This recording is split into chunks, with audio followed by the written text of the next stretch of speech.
Hello students, कैसे सब? उम्मीद करता हूँ सब ठीक ठाक होंगे। मैं पवन गुप्ता आप सभी का अपनी क्लास में स्वागत करता हूँ। स्टूडेंट्स, हम लोगों ने पहले लेक्चर में चार्ज का इंट्रोडक्शन जाना था, चार्ज क्या होता है, इसके अलावा हम चार्ज को कैसे कैसे प्रोड्यूस कर सकते हैं। आज हम चार्जेस के बीच फोर्स की बात करने वाले हैं, specially forces between two point charge which are stationary. जो फोर्स होता है उसको बताने वाले कूलम्ब्स थे, इसलिए इसको हम कूलम्ब्स लॉ के नाम से जानते हैं। कूलम्ब्स लॉ क्या कहता है, पहले इसका स्टेटमेंट जान लेते हैं। कूलम्ब्स लॉ कहता है, according to this law the force of attraction और repulsion between two point and stationary charge is directly proportional to the product of the charges and inversely proportional to the square of distance between them. The direction of force is along the line joining the two charges.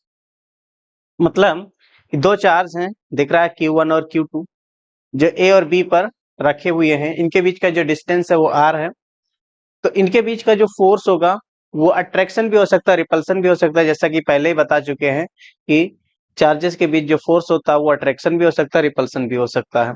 अगर same type के charges हैं तो उनके बीच repulsion, और अगर opposite type के हैं तो उनके बीच अट्रैक्शन होता है। तो जो फोर्स होगा वो कितना होगा ये बताने वाले कूलम थे। कूलम ने बताया कि इनके बीच का जो फोर्स होगा वो फोर्स F से अगर लिख रहे हैं तो ये डायरेक्टली प्रोपोर्शनल होगा to the product of charges, यानी Q1 और Q2 का प्रोडक्ट कर लिया जाए, मल्टीप्लाई कर लिया जाए उनके, डायरेक्टली प्रोपोर्शनल।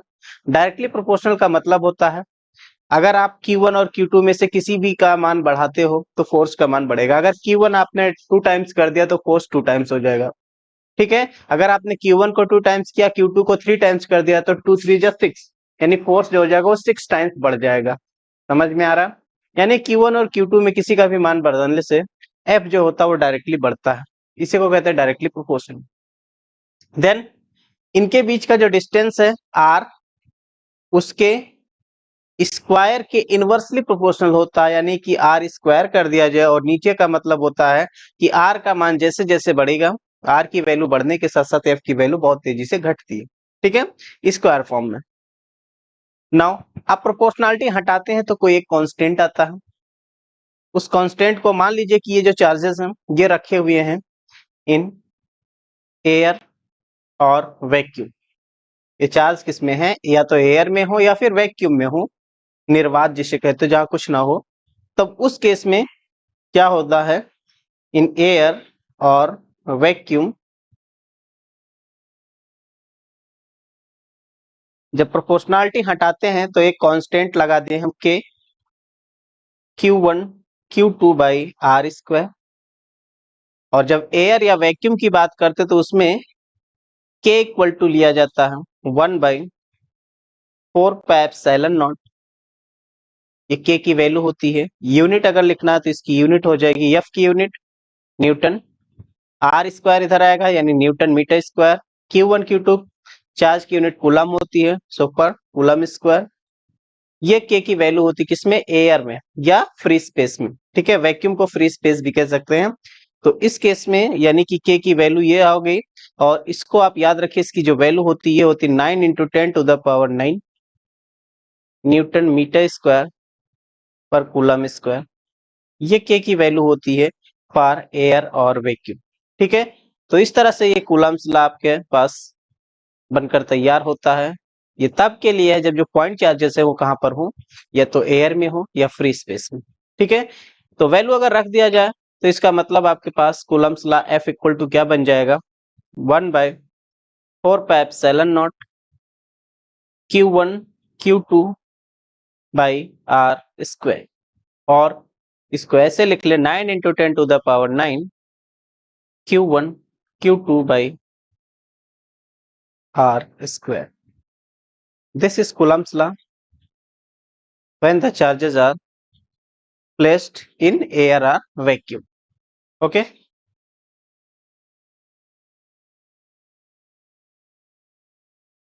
Now,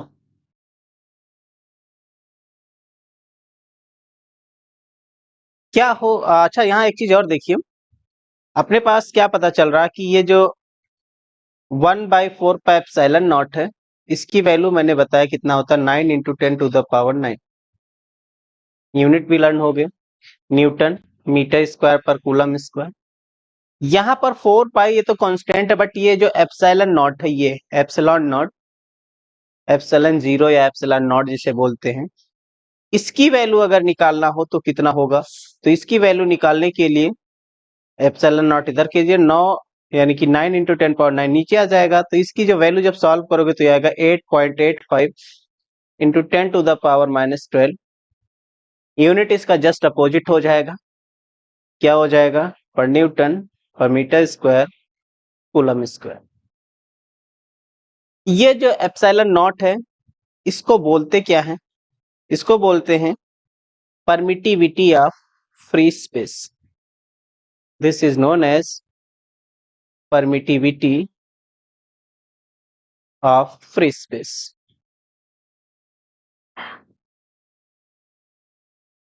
हिंदी में कहते हैं निर्वात की विद्युतशीलता, परमिटिविटी, यानी इस निर्वात में, वैक्यूम में भी जिसकी वजह से इलेक्ट्रिक फील्ड एग्जिस्ट करता है, वही है epsilon not. Clear? Okay, unit भी लर्न हो गई। हाँ, इसका डायमेंशन आपसे पूछ लेता है। अगर आपसे पूछे कि बताइए what is the dimension of epsilon not, तो सबसे पहले unit of epsilon not learn हो गया होगा। इधर लिख दिया मैंने पर न्यूटन पर मीटर स्क्वायर कूलम स्क्वायर। अगर आपसे पूछे dimensional formula, dimension of epsilon not, तो इसका डायमेंशन लिखना है तो इधर आपके पास देख सकते हो, यहाँ पर क्या है? न्यूटन। न्यूटन न्यूटन फोर्स का यूनिट होता है। तो फोर्स के लिए डायमेंशनल फॉर्मूला आप क्या यूज करोगे? ये हो जाता है mL/T⁻²। बट इस पर देखिए यहाँ पर -1 है, तो पूरे पर पावर -1 लगा देते हैं। मीटर स्क्वायर, यहाँ पावर -2 है तो मीटर L से लिखते हैं, पावर -2 लगा दें। एंड कूलम, कूलम यानी चार्ज की यूनिट होती है। चार्ज के बारे में ऑलरेडी हमने उसका डायमेंशनल फार्मूला बताया था, Q equal to I into T के अकॉर्डिंग Q का डायमेंशनल फार्मूला AT होता है। तो यहाँ पर क्या हो जाएगा? यहाँ पर AT स्क्वायर है तो यहाँ पर स्क्वायर लगा देंगे। सभी को एक साथ मिला लीजिए, m पावर -1 हो जाएगा। L पावर इधर तो -1 बनेगा, यहाँ पर -2, तो -1 -2 यानी -3।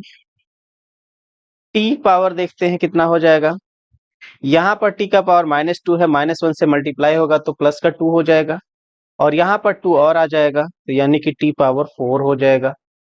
Okay, and A square, m power -1, L power -3 and T power 4 A square. This is the dimensional formula of epsilon naught, that is permittivity of free space. Okay, ये सारा डिस्कशन किसके लिए था? ये डिस्कशन तब के लिए है जब चार्जेस कहाँ पर हो? फ्री स्पेस में हो, या फिर वैक्यूम में हो, या एयर जिसे कहते हैं एयर में हो। अगर ये चार्जेस हैं Q1 और Q2 ये एयर में ना हो या फ्री स्पेस में ना हो, तब के लिए क्या यूज किया जाएगा? यानी चार्जेस अगर किसमें प्लेस किया जाए, किसी मीडियम में रख दिया जाए तो क्या होगा? No, when the charges are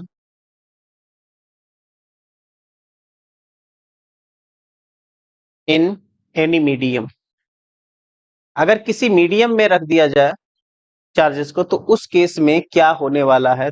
force. तो उस केस में जो फोर्स होगा उसको मैं एफ के से लिख देता हूं, और एफ के इक्वल टू हो जाएगा उस केस में 1/4 पाई एप्सिलॉन, यहां पर एप्सिलॉन, और साथ में यहाँ पर Q1 Q2 by r square. यहाँ पर नॉट नहीं लिखा जाएगा, सिर्फ एप्सिलॉन लिखा जाएगा। ओके, यहाँ पर जो एप्सिलॉन है इसको कहते हैं permittivity of the medium. This is permittivity of medium. Okay, अच्छा, इसी को और भी चीज से लिखा जाता है, एफ के इक्वल टू 1/4 पाई एप्सिलॉन को लिखा जाता है एप्सिलॉन नॉट इंटू कैपिटल के Q1 Q2 by r square. ये फॉर्मूला यूज किया जाता है when the charges are placed in a medium. Okay, यहां पर जो के आ रहा है capital K, this K is known as dielectric constant. K is known as dielectric constant. Okay, dielectric constant it is, याद रखना हमेशा, unitless and dimensionless. Unit and dimensionless. Okay, it is a number. यहाँ पर इसका कोई भी dimension नहीं होता, कोई भी यूनिट नहीं होती है।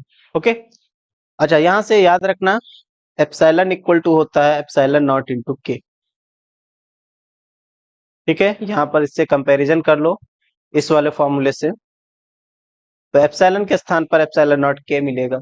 Okay, epsilon equal to epsilon naught के होता है, यानी कि के आप सिंपली कह सकते हो के इक्वल टू क्या हो जाएगा, epsilon by epsilon not. Okay, तो दोनों के दोनों क्या है, सेम क्वांटिटीज हैं, परमिटिविटी है, तो दोनों का रेशियो कर लोगे तो no unit no dimension. Clear हुआ? ओके, अच्छा के की वैल्यू भाई क्या हो सकती है, ध्यान रखना है फॉर वैक्यूम। अगर वैक्यूम हो तो वैक्यूम के लिए के की जो वैल्यू ली जाती है वो 1 होती है।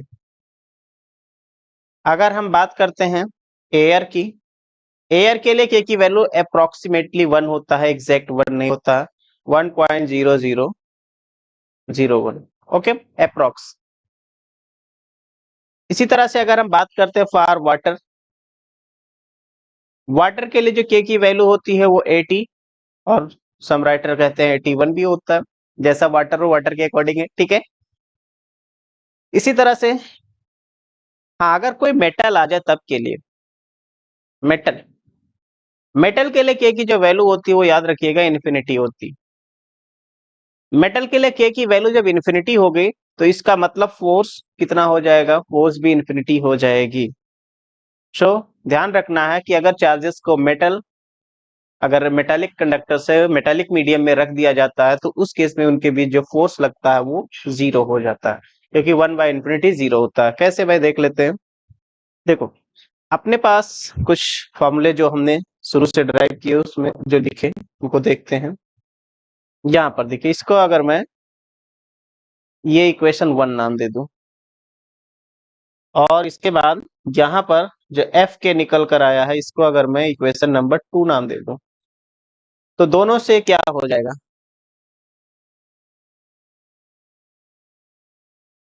Dividing equation number 2 by equation number 1। क्या बन जाएगा भाई, इक्वेशन 2 जो आपके पास था वो था एफ के, और इधर कितना था 1/4 पाई एप्सिलॉन नॉट के Q1 Q2 by r square, और इक्वेशन 1 आपके पास एफ था, और यहां पर था सिर्फ 1/4 pi epsilon naught Q1 Q2 by r square. Divide करने के बाद देखिए क्या बचता है भाई, कैंसिल होने के बाद, तो इसे जब सॉल्व करेंगे तो एफ के बाई एफ इक्वल टू हो जाएगा, यहाँ पर देखो सब कुछ कैंसिल हो जाएगा, यहाँ बचेगा ऊपर 1/k। तो यहां से आप लिख सकते हो कि एफ के इक्वल टू क्या हो जाएगा, F/k। ओके, एफ के इक्वल टू क्या हो जाएगा, F/k। मतलब क्या होता है कि जब भी डाइलेक्ट्रिक मीडियम आता है तो फोर्स उसके कारण डिक्रीज होता है।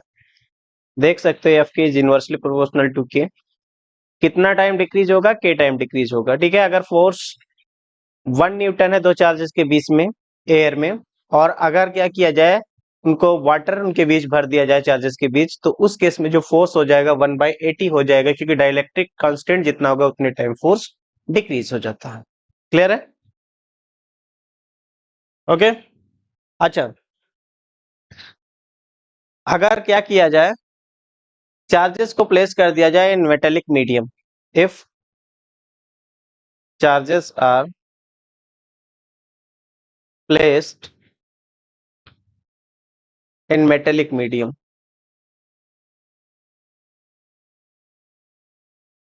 तो उस केस में एफ के इक्वल टू कितना हो जाएगा, एफ बाई के की वैल्यू इन्फिनिटी होती है मेटल के लिए, तो 1/इन्फिनिटी क्या हो जाएगा, 0।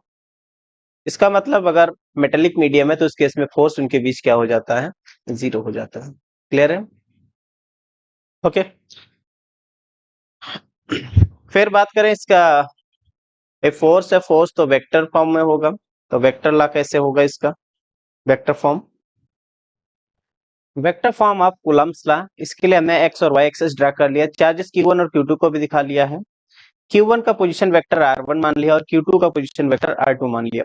Now force on Q1 due to Q2, 1 पर फोर्स है ड्यू टू 2, तो क्या बन जाएगा, ये बन जाएगा 1/4πε0 Q1 Q2 बाई, इनके बीच का डिस्टेंस F12 है, तो इसको मैं R12 का स्क्वायर लिख देता हूँ। साथ ही साथ वेक्टर फॉर्म लिखना है तो यूनिट वेक्टर भी लिखना पड़ेगा, यानी कि R12 है।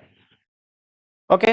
अच्छा देखिए, यूनिट वेक्टर जो होता है R12 कैप, यूनिट वेक्टर का मतलब होता है वेक्टर अपॉन मैग्नीट्यूड, यानी वेक्टर बाय उसका मैग्नीट्यूड ले लीजिए, R12 का मैग्नीट्यूड। ठीक है, यहाँ पर ऊपर भी मैग्नीट्यूड अगर लिखा है तो आप चाहो तो मॉड लगा लो, कोई फर्क नहीं पड़ता उससे, इसको आप ऐसे लिख लो, मॉड लगा करके फिर स्क्वायर कर लो। क्लियर? तो यहाँ पर यूनिट वेक्टर अगर ये हम यूज कर लेंगे तो F12 क्या बन जाएगा, F12 इक्वल टू हो जाएगा 1/4πε0 Q1 Q2, और ये जो यूनिट वेक्टर R12 था इसको लिख लेंगे वेक्टर फॉर्म में R12, और ये एक और आ जाएगा मॉडुलस में R12 यहाँ पर, तो इसको आप क्या लिख लो, मॉड लगा के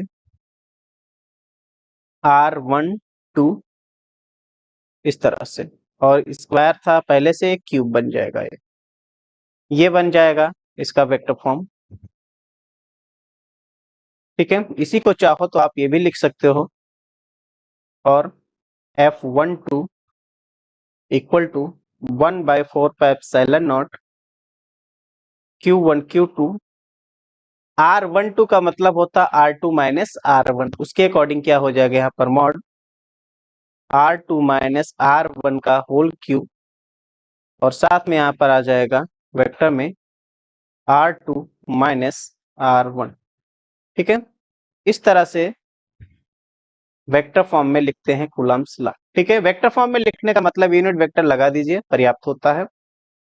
ओके, ये तो था force on Q1 due to Q2। इसी प्रकार अगर आपको निकालना हो force on Q2 due to Q1, तो इसको लिखेंगे force on 2 due to 1 F21 से, ये बन जाएगा 1/4πε0 Q1 Q2 by distance R21, mod लगा करके स्क्वायर, साथ में यूनिट वेक्टर लग जाएगा R21 cap. Okay.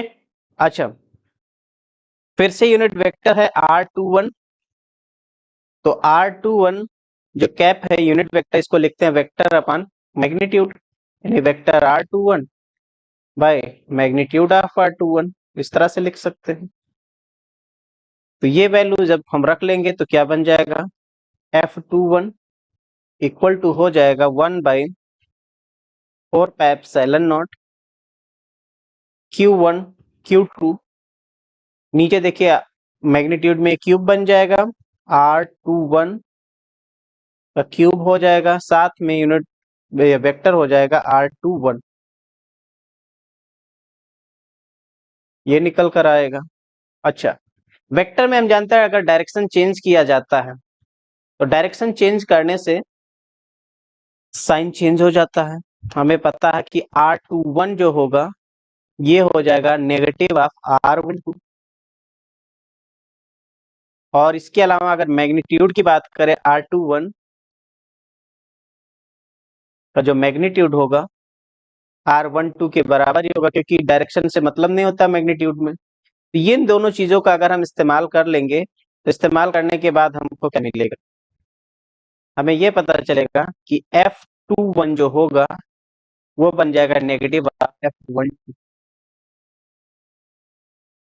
F21 equal to क्या हो जाएगा, नेगेटिव ऑफ F12। मतलब क्या पता चल रहा है कि जो फोर्सेस लगेंगे दोनों चार्जेस पर Q1 और Q2 पर इक्वल बनेंगे, इक्वल फोर्सेस लगेंगे but direction will be opposite. समझ में आया? दस forces on two charges will be equal and opposite, equal and opposite। समझ में?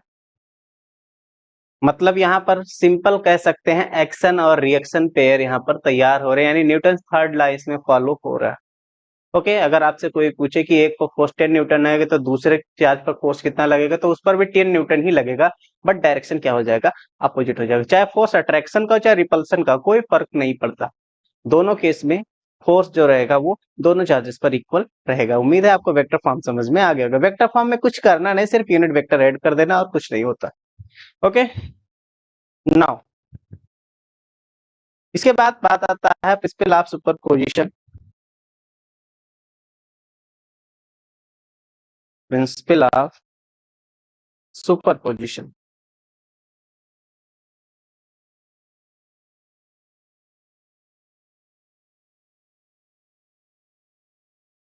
प्रिंसिपल ऑफ सुपरपोजिशन तब यूज किया जाता है जब मल्टीपल चार्ज हो जाएं और उनके कारण किसी एक चार्ज पर फोर्स निकालना है। ठीक है, force on a charge due to system of charge, due to system of charge. ठीक है, मान लीजिए कि बहुत सारे चार्जेस हैं Q1 Q2 Q3 Qn, और उनमें से किसी एक चार्ज पर आपको फोर्स निकालना है, तो कैसे निकालेंगे भाई?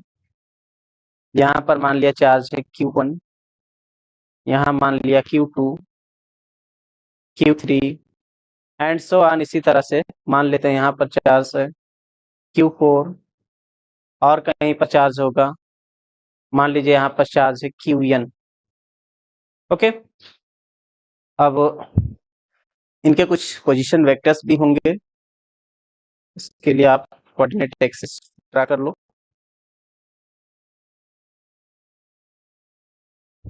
एक्स और वाई एक्सिस। पोजीशन वेक्टर्स की बात करें, Q1 का पोजीशन वेक्टर R1, ऐसे Q2 का पोजीशन वेक्टर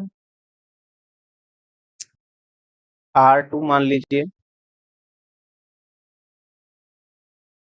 Q3 का पोजीशन वेक्टर भी कुछ बनेगा ऐसे R3, Q4 का पोजीशन वेक्टर R4, इसी तरह से Qn का पोजीशन वेक्टर Rn, इस तरह से बनेंगे। इन सबको मिला लो,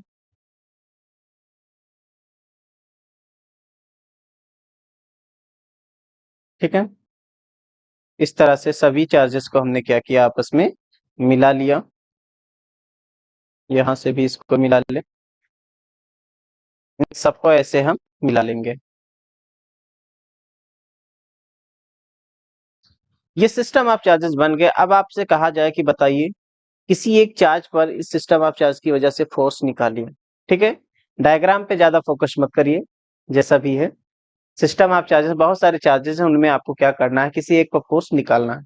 मान लीजिए आपको निकालना है फोर्स ऑन Q1, आपको Q1 पर फोर्स निकालना है, तो Q1 पर जो फोर्स बनेगा F इक्वल टू क्या बनेगा, force on Q1 due to 2 बन जाएगा, force on Q1 due to Q3 and force on Q1 due to Q4 and so on. जितने भी चार्जेज होंगे सबके कारण आपको फोर्स निकालना होगा और उनका वेक्टर फॉर्म निकाल करके ऐड करना होता है। यही होता है प्रिंसिपल ऑफ सुपरपोजिशन। ठीक है, यानी force on a charge due to a system of charge is equal to the vector sum of forces due to different charges. Okay, चलिए ये तो हो गया। अब आपको इसी को क्या करना है, फॉर्मूले में फिट कर देना है।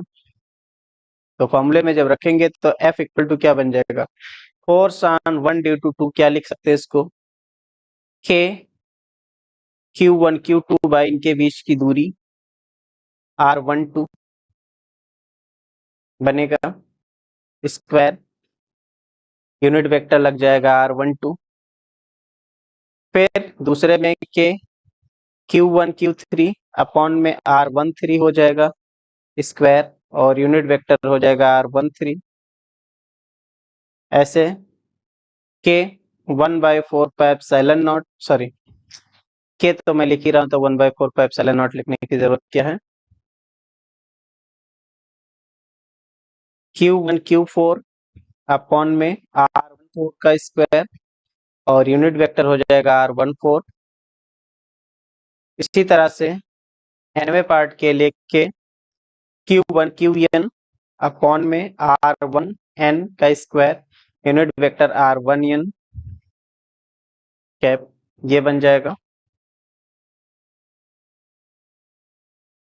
सो net force F equal to क्या बन जाएगा, इसमें से K और Q1 को कर लेंगे कॉमन, बचेगा क्या, Q2 बाई R12 का whole square, R12 cap, plus Q3 by R13 का whole square, R13 cap, Q4 by R14 का whole square, R14 cap, and so on Qn by R1n का whole square and R1n cap.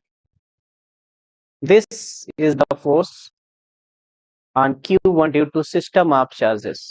समझ में आया? ठीक है, इसी को कहते हैं प्रिंसिपल ऑफ सुपरपोजिशन। उम्मीद है समझ गए होंगे, कोई दिक्कत नहीं आई होगी। चलिए आज हम इस पर फिर कुछ क्वेश्चंस करेंगे। जैसे कि क्वेश्चन के रूप में हमने ले लिया, कहा कि दो चार्ज हैं, एक Q है और दूसरा भी Q ही, ठीक है, और इनके बीच में एक चार्ज हमने कैपिटल Q रख दिया, A, B और C।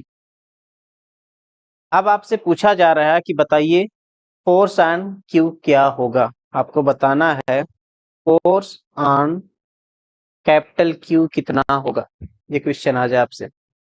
ठीक है, ये Q जो है ये मिड पॉइंट पर है, ध्यान रखिएगा। तो इनके बीच का डिस्टेंस सेम सेम होगा। मान लीजिए डिस्टेंस है x और इधर भी मान लिया डिस्टेंस कितना है, x है। फिर यहाँ पर सबसे ज्यादा जो इंपॉर्टेंट बात आती है वो होती है वेक्टर की। बिना डायरेक्शन के कुछ नहीं कर सकते यहाँ पर, इसलिए आपको वेक्टर बहुत अच्छे से तैयार होना चाहिए। वेक्टर एक बार जरूर पढ़ लीजिएगा क्लास 11 के बुक से। ओके, तो देखिए यहाँ पर फोर्स अगर आप इसके ऊपर निकालना चाहते हो तो ए पर जो चार्ज है इसकी वजह से फोर्स निकालेंगे। देखिए सेम चार्जेस, इनके बीच रिपल्सन लगेगा इस डायरेक्शन में, यहाँ पर फोर्स मैंने F1 नाम दे दिया। ऐसे बी पर जो चार्ज उपलब्ध है इसके कारण रिपल्सन का फोर्स इस कैपिटल के ऊपर लगेगा, इसके अपोजिट डायरेक्शन में, यहाँ पर हो गया F2। क्लियर? यहाँ पर अब निकाला जाए F1 वेक्टर फॉर्म में, F1 इक्वल टू हो जाएगा K small Q capital Q by distance हो जाएगा x स्क्वायर, साथ में यूनिट वेक्टर भी चाहिए। यूनिट वेक्टर यहाँ पर F1 का डायरेक्शन अलोंग x एक्सिस है, तो चाहो आप आई कैप यूज कर लो, आई कैप यूज कर लिया। और F2 निकालेंगे यानी force due to charge at B, तो यहाँ पर ये क्या हो जाएगा K, ये constant small Q capital Q, क्योंकि चार्ज तो वही है, डिस्टेंस भी सेम है, बट डायरेक्शन इसका F2 का अपोजिट है। अपोजिट है तो माइनस आई कैप हो जाएगा। क्लियर? अच्छा, नेट फोर्स क्या हो जाएगा, net force on Q F equal to क्या बन जाएगा, F1 प्लस F2। ओके, अच्छा अगर देखा जाए इसको मैं इक्वेशन 1 मानूं, इसको 2 मानूं, तो क्या पता चल रहा है, पता चल रहा है कि फ्रॉम इक्वेशन 1 एंड 2 दोनों से पता चल रहा है कि F1 इक्वल टू माइनस का F2 है, केवल साइन का ही तो फर्क है और तो कुछ है नहीं। तो F1 इक्वल टू माइनस का F2 है, इसका मतलब दोनों को प्लस करेंगे तो आंसर क्या हो जाएगा, 0। So force on capital Q is equal to 0। उम्मीद है समझ गए होंगे।